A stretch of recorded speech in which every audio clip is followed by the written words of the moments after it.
I let a girl I barely consider a friend call herself my maid of honor to avoid hurting her feelings, but now she's sabotaging my wedding, and I don't know how to get rid of her without setting her off.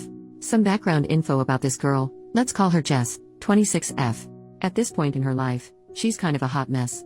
She's one of those people who airs everything on Facebook, who has a new love of my life every month, and a new best friend every few months. Her relationships and friendships usually end terribly, with both sides hating each other. So how did I, 27F, become being her best friend? Well, she hasn't always been this way. She was relatively normal 5 years ago when I met her, save for the normal early 20s drama. But in the last 2 years, she's lost her mom to cancer and her grandpa to old age, and she doesn't have any other family. She dropped out of school and found out her boyfriend at the time was cheating on her. After the breakup, I was acting like a shoulder to cry on since she had pretty much hit rock bottom. A few months later, she was telling everyone how close we were and started tagging me as her best friend. A few months ago, I got engaged. Unbeknownst to me, she started telling everyone she was my maid of honor, even though I've always planned on making my sister my maid of honor. But this was right after Jess' mom had died, so I just improvised and said I would have 2 maid of honors. It's still not what I would have liked, but I literally couldn't bring myself to tell this poor girl I don't consider her my best friend. That was my first mistake. About a month after I got engaged, she met a guy. 2 weeks later, she was engaged. A week later, she was married. A month later, she was divorced, separated. I don't know if it's legal yet. I don't know if anything was legal. But she changed her last name and is still going by that, so I'm guessing it was legal. Ever since the divorce, my own wedding planning has become unbearable. She is constantly telling me how marriage doesn't work, love can't save things, etc., etc. And criticizes how much I'm spending on my wedding when she had hers for a few hundred. Vegas wedding. It's gotten to the point where she's rude to the vendors I'm meeting with, but she gets really upset when I don't take her to meetings since she's the maid of honor. So I'm at the point where I just want to cut her out of the wedding, like I should have done in the first place.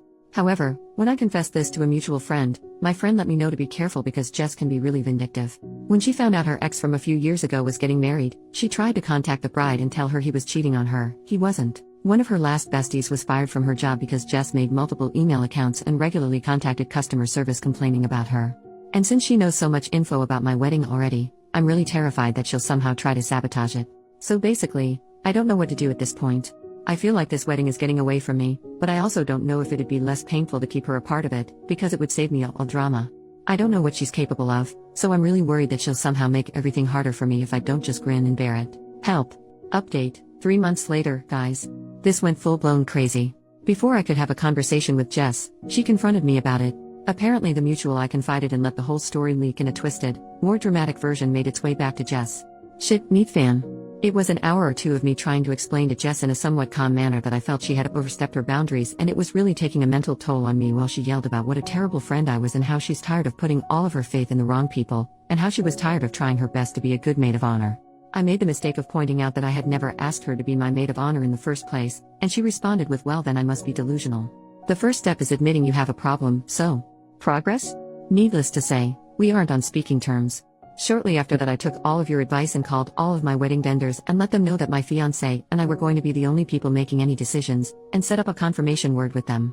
Apparently this crap happens a lot because nobody even asked why. I accidentally forgot to contact the bakery making our cake, but luckily they called me and asked if I was certain I wanted to cancel the wedding cake. Apparently there was a voicemail left on their machine. Wonder how that happened. Here's where things get really nuts. A few weeks after our blow-up, she apparently met some guy who is the love of her life. A few weeks after that, they're engaged. I can't make this crap up. She did it again. Then our mutual friends get invitations for her wedding, which is the same date as mine. But since they had RSVP'd for my wedding, a lot of them couldn't make it. A few days before her wedding, they have to cancel because he's already married. And you know what? So is she. I guess she never got officially divorced from that first quickie wedding. So as far as I know, no wedding actually happened. I have no idea if they still plan to. I'm just glad to be away from that circus. But anyways, I got married a few weeks ago. Everything was wonderful, the weather was great, and everyone present was a joy to be around, except maybe my uncle who gets a little too dancy when he's drunk, but you know. Family. Thank you to everyone who responded, and to everyone letting me know I'm not helping matters by going with the flow. I will be actively practicing caution when making friends, by running from crazy and not comforting it. Relevant comments. Commenter number 1, anyone else think the mutual friend is kind of crappy? She was the one who told OP to be careful about Jess. Yet she decided it would be a good idea to blab about what OP told her, knowing full well it would get back to Jess. Now instead of telling Jess on her own terms, OP got ambushed instead. OP, I actually asked her about it a few days after the blow-up. Her defense was that she didn't actually tell Jess, she told another mutual friend of ours, who told someone else, who told someone else, who told Jess, so technically it wasn't her fault. Which is how by the time it got to Jess the story was somewhere along the lines of, oh my gosh, OP is telling everyone you're ruining her life and sabotaging the wedding. All of us met at work, we all worked at the same restaurant long ago, and it was always a drama-filled place.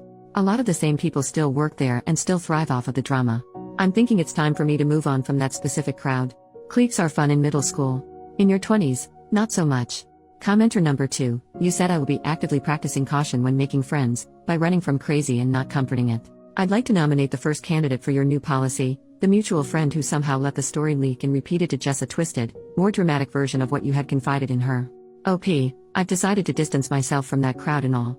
We're in different points in our lives, and I just don't find the gossiping all that fun. My real besties, from high school who were all bridesmaids, have all grown up and we would never pull this crap. Commenter number 3, I bet Jess was never actually getting married this time. It was just a plot to ensure at least some of your friends didn't make your wedding. OP, I suspect that as well, but since she's done it before I wouldn't be surprised if she actually went through with it. I'm assuming they were both trying to get divorced before the wedding and realized they wouldn't be able to in time, because some stuff takes time and can't be erased in a jiffy, so they couldn't do it. I get the feeling this guy is either really stupid or just as crazy as she is, so at least they found each other?